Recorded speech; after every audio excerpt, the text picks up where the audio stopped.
Hello friends, स्वागत है आपका आपके अपने चैनल शीला क्लासेस में। तो फ्रेंड्स, आज हम लोग देखेंगे जितना भी एनसीएफ 2005 से प्रश्न पूछा गया है सीटेट में, उन्हीं को आज मैं लेकर आई हूं। तो देखिए कि किस प्रकार से प्रश्न पूछा जाता है एनसीएफ 2005 से। तो चलिए स्टार्ट करते हैं बिना देरी किए।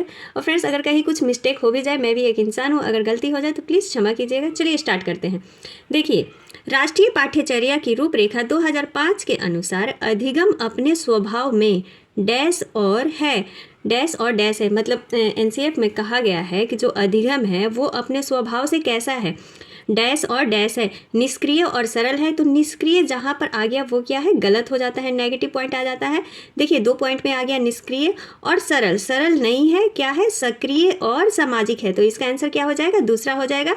मतलब एक्टिव होना चाहिए और अधिगम और कैसा होना चाहिए, सामाजिक होना चाहिए। यानी दैनिक जीवन से भी वैसी शिक्षा हो, अधिगम हो जो कि बच्चों को दैनिक जीवन से भी जोड़ सके।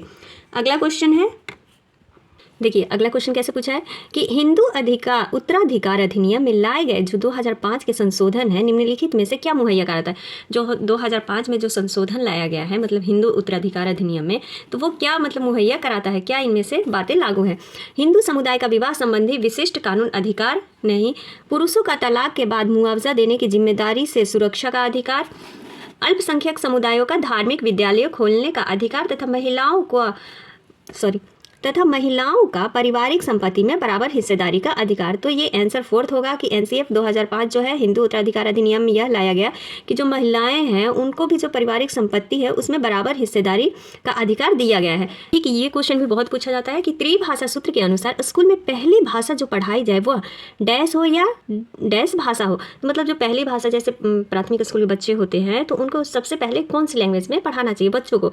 तो यहाँ पर ये कहा जाता है कि सबसे आसान भाषा होता है बच्चों को मातृभाषा या फिर जो वहाँ की लैंग्वेज है, क्षेत्रीय भाषा है, उसी भाषा में बच्चों को शिक्षा देनी चाहिए। जिससे कि बच्चे क्या होता है ना कि अपने समावेशन में जैसे सीखते हैं बच्चे तो जल्दी आसानी से सीख जाते हैं अपनी लैंग्वेज में।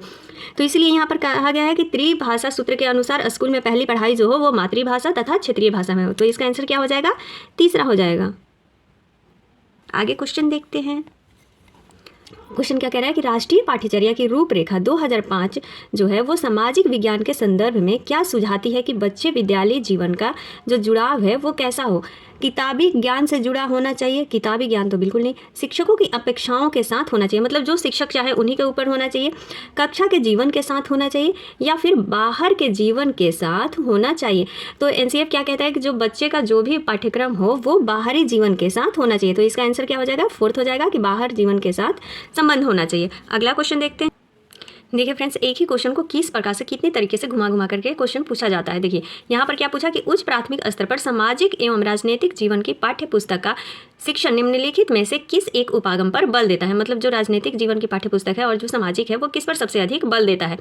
रट करके सीखने पर, अवधारणाओं के संश्लेषण से सीखना, वास्तविक जीवन की स्थितियों से या फिर परिभाषाओं द्वारा सीखना।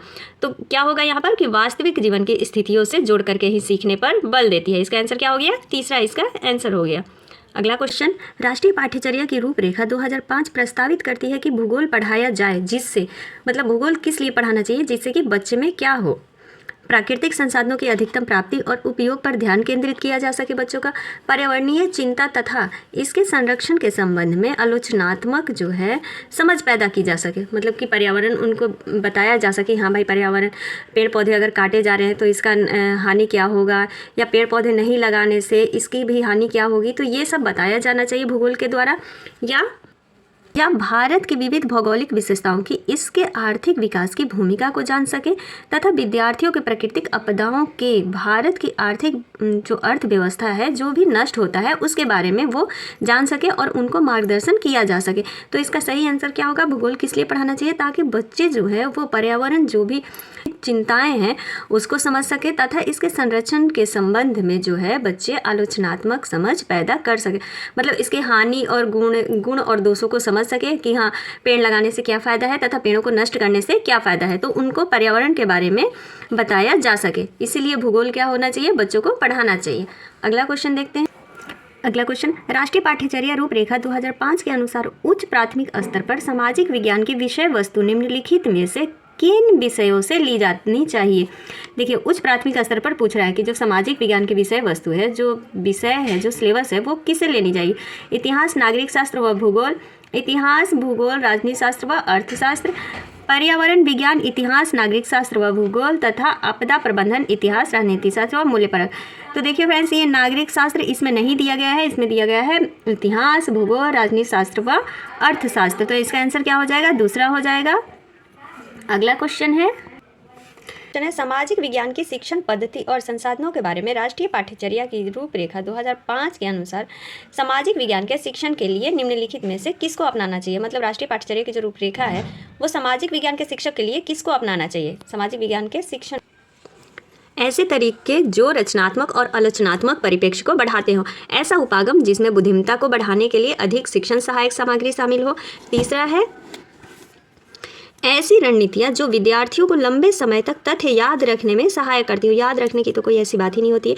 मानसिक मानचित्र जो सूचना को तुरंत याद करने की क्षमता को बढ़ाते हैं। तो इसका आंसर क्या होगा कि पहला होगा कि ऐसे तरीके जो रचनात्मक और आलोचनात्मक परिप्रेक्ष्य को बढ़ाते हैं। मतलब ऐसे तरीके होने चाहिए जो बच्चों में क्रिएटिविटी भी ला सके, उनकी सोच, मानसिक जो सोच है उसको भी बढ़ावा दे सके तथा उसकी जो आलोचना भी कर सके कि हाँ नहीं, इसका प्रभाव क्या होगा तथा इसका परिणाम क्या होगा। मतलब उसकी अच्छाइयों और बुराइयों को भी समझ सके। तो ऐसे तरीके अपनाने चाहिए जो रचनात्मक और आलोचनात्मक परिप्रेक्ष्य को बढ़ाते हो। इसका आंसर क्या हो जाएगा?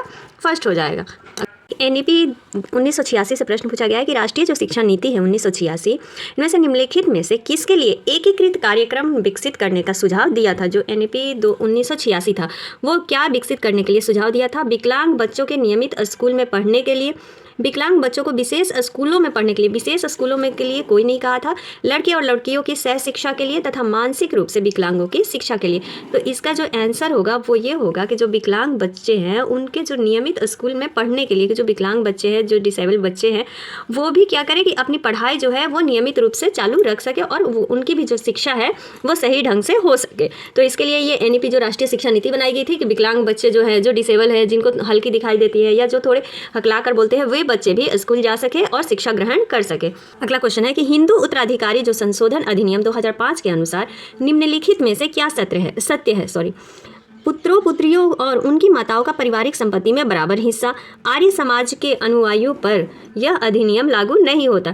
परिवार के केवल पुत्रों अथवा पुरुष सदस्यों का ही केवल गलत, केवल पत्नी को अपने दिवंगत जो मतलब जिनके पति नहीं रहते हैं उनके संपत्ति में अधिकार तो नहीं। जो हिंदू उत्तराधिकार अधिनियम है, आगे भी हम लोग एक प्रश्न देख चुके हैं इसका, कि उसमें पुत्र हो या पुत्री हो तथा उनकी जो भी माएँ हैं उन सभी का जो है बराबर हिस्सा लगेगा पारिवारिक संपत्ति में। तो इसका आंसर क्या हो जाएगा? पहला हो जाएगा कि 2005 के अनुसार पुत्र, पुत्री और उनकी माताओं का पारिवारिक संपत्ति में बराबर हिस्सा होता है।